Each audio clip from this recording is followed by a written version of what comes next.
ಗದಗ ನಗರದ ದಾಸರ ಓಣಿಯಲ್ಲಿ ಕಳೆದ ಶುಕ್ರವಾರ ಏಪ್ರಿಲ್ 19ರಂದು ಬೆಳಗಿನ ಜಾವ 3 ಗಂಟೆಯ ಸುಮಾರಿಗೆ ನಗರಸಭೆಯ ಉಪಾಧ್ಯಕ್ಷೆ ಸುನಂದ ಬಾಕಳೆ ಇವರ ಮಗ ಕಾರ್ತಿಕ ಬಾಕಳೆ, ಪರಶುರಾಮ್ ಹಾದಿಮನಿ, ಪತ್ನಿ ಲಕ್ಷ್ಮೀ ಹಾದಿಮನಿ, ಪುತ್ರಿ ಆಕಾಂಕ್ಷಾ ಹಾದಿಮನಿ ಇವರ ಕೊಲೆಯಾಗಿತ್ತು.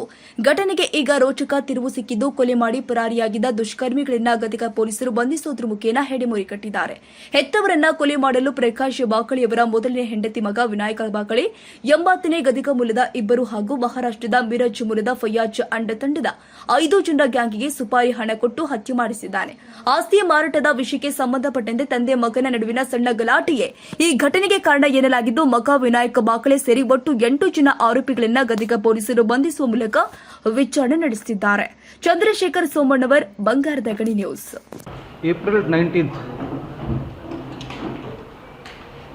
ಬೆಳಗಿನ ಜಾವ ಗದಗ ಟೌನ್ ಪೊಲೀಸ್ ಸ್ಟೇಷನ್ ವ್ಯಾಪ್ತಿಯಲ್ಲಿ 4 ಮಂದಿಗೆ ಮರ್ಡರ್ ಆಗಿ ಒಂದು ಕೇಸ್ ರಿಜಿಸ್ಟರ್ ಮಾಡಿದ್ದು. 48 hours to 72 hours ಒಳಗೇ ಒಳ್ಳೆ ಕಾರ್ಯಾಚರಣೆ ಮಾಡಿ ಗದಗ SP ಮತ್ತು ಅವ್ರ ತಂಡ ಕೇಸ್ ಡಿಟೆಕ್ಟ್ ಮಾಡಿದ್ದಾರೆ. ಅವ್ರಿಗೆ ನಾವು ಶ್ಲಾಘಿಸ್ತೇವೆ. ಈ ಕೇಸ್ನಲ್ಲಿ 8 ಜನ ಸದ್ಯಕ್ಕೆ ಅರೆಸ್ಟ್ ಮಾಡಿ ಈ ಕೇಸ್ ಡಿಟೆಕ್ಟ್ ಆಗಿದೆ.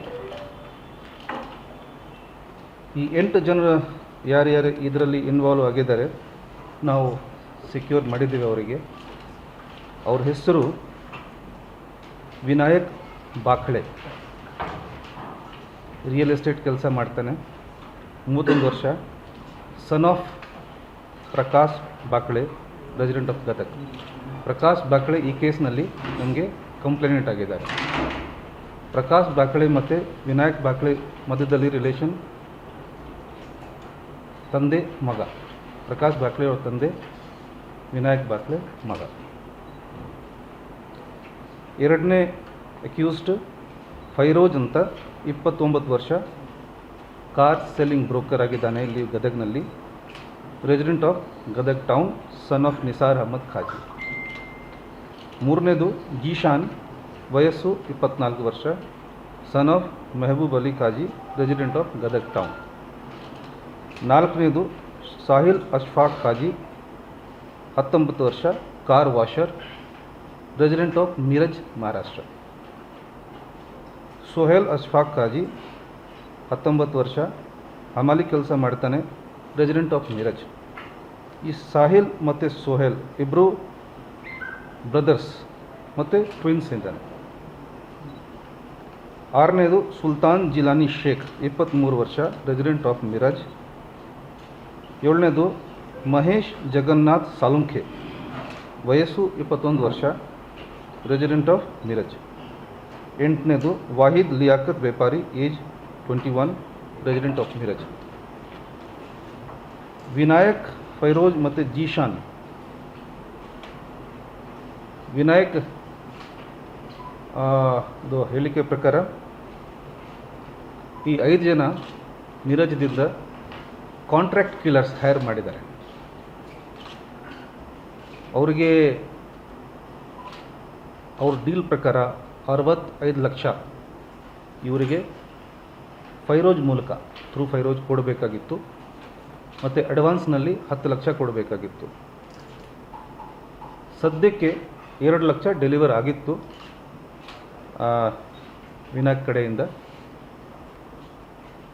ಮತ್ತು ತಮಗೆ ಎಲ್ಲರಿಗೆ ವಿಷಯ ಗೊತ್ತಿತ್ತು, 19th ನಾವು ಮಾತಾಡಿ ಹೇಳಿದ್ದೇವೆ. ಆವಾಗ 24/7 ಈ 2 ದಿವಸದಲ್ಲಿ 3 ದಿವಸ ಒಳಗೇ ಈ ಕಾರ್ಯಾಚರಣೆ ಮಾಡಿ ಬೇರೆ ಬೇರೆ ಕಡೆಯಿಂದ ಇನ್ಕ್ಲೂಡಿಂಗ್ ಮಿರಜ್ ಕಡೆಯಿಂದ ಇವರಿಗೆ ಸೆಕ್ಯೂರ್ ಮಾಡಿ ಈಗ ಮುಂದಿನ ಕಾರ್ಯಾಚರಣೆ ನಾವು ಈಗ ಇನ್ವೆಸ್ಟಿಗೇಷನ್ ಔಟ್ ಟೇಕಪ್ ಮಾಡ್ತೇವೆ. ಈ ಕೇಸ್ನಲ್ಲಿ ನಮಗೆ ನಮ್ಮ ಸ್ಟೇಟ್ ಸೇರಿಬಿಟ್ಟು 3 ಸ್ಟೇಟ್ ಇನ್ವಾಲ್ವ್ಮೆಂಟ್ ಕ್ರಿಮಿನಲ್ ಆ್ಯಕ್ಟಿವಿಟಿನಲ್ಲಿ ಆಗಿತ್ತು. ಗೋವಾನಲ್ಲಿ ಕೂಡ ನಮ್ಮ ಸ್ವಲ್ಪ ಆ್ಯಕ್ಟಿವಿಟಿ ಇತ್ತು. ಸೊ ಇದು ಯಾವ ರೀತಿಯಲ್ಲಿ ಒಳ್ಳೆ ಕೆಲಸ ನೇಮಗೌಡ ಅವ್ರ ನೇತೃತ್ವದಲ್ಲಿ ನಡೆದಿದೆ. ಇದು ನೋಡಿಬಿಟ್ಟು ನಮ್ಮ ಮಾನ್ಯ DG IGP ಸಾಹೇಬರು ಈ ಕೇಸ್ ಡಿಟೆಕ್ಷನ್ ಮಾಡಿದ ಟೀಮ್ಗೆ 5 ಲಕ್ಷ ಬಹುಮಾನ ಅವರು ಅನೌನ್ಸ್ ಮಾಡಿದ್ದಾರೆ. ಈ ಕೇಸ್ನಲ್ಲಿ ಹೀಗೆ ಇಂಥ ಭೀಕರ ಸಿಚುವೇಶನ್ ಇವರು ಪ್ಲ್ಯಾನ್ ಮಾಡಿದ್ದಾರೆ. ಅದು ಬ್ಯಾಕ್ಗ್ರೌಂಡ್ ಇದೆ. ಅದರ ಬಗ್ಗೆ ನಾವು ಜಾಸ್ತಿ ಮಾತಾಡಲಿಕ್ಕೆ ಆಗಲ್ಲ, ಯಾಕಂದರೆ ಇನ್ವೆಸ್ಟಿಗೇಷನ್ ನಾವು ಈ ಸಂದರ್ಭದಲ್ಲಿ ಮಾಡಿಬಿಟ್ಟು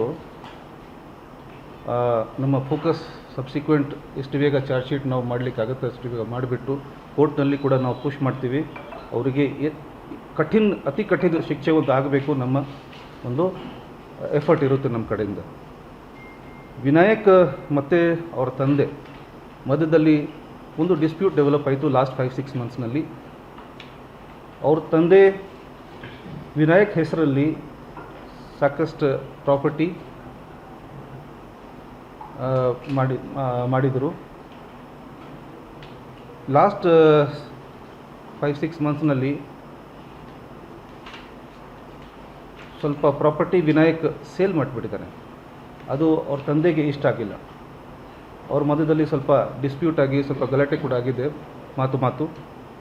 ಮತ್ತು ಅವ್ರಿಗೆ ವಾರ್ನ್ ಮಾಡಿದ್ದಾರೆ, ವಿನಾಯಕ್ಗೆ ಪ್ರಕಾಶ್ ಬಾಕ್ಲೆ ಅವರು ವಾರ್ನ್ ಮಾಡಿದ್ದಾರೆ, ಇನ್ನು ಮುಂದೆ ನನ್ನ ಪರ್ಮಿಷನ್ ಇಲ್ಲದೆ ಯಾವುದೇ ಪ್ರಾಪರ್ಟಿ ಸೇಲ್ ಮಾಡಬಾರ್ದು, ಇಲ್ಲಾಂದರೆ ನಾವು ನೋಡ್ಕೊಳ್ತೇವೆ.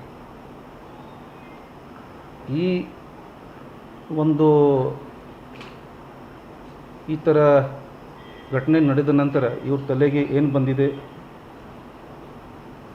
ಅದರಲ್ಲಿ ಏನು ಆಗಿದೆ, ಆ ಮಧ್ಯದಲ್ಲಿ ಏನು ಲಿಂಕ್ ಇದೆ, ಮ್ಯಾಟರ್ ಆಫ್ ಇನ್ವೆಸ್ಟಿಗೇಷನ್ ಆ ಒಂದೆಲ್ಲ ನಾವು ಫರ್ದರ್ ಇನ್ವೆಸ್ಟಿಗೇಟ್ ಮಾಡ್ತೇವೆ. ಸೊ ಇಷ್ಟು ಇನ್ಫಾರ್ಮೇಷನ್ ನಾವು ಈಗ ತಮಗೆ ಕೊಟ್ಟಿದ್ದೀವಿ. ಏನಾದರೂ ತಮಗೆ ಕೇಳಲಿಕ್ಕಿದೆ? ಓಕೆ.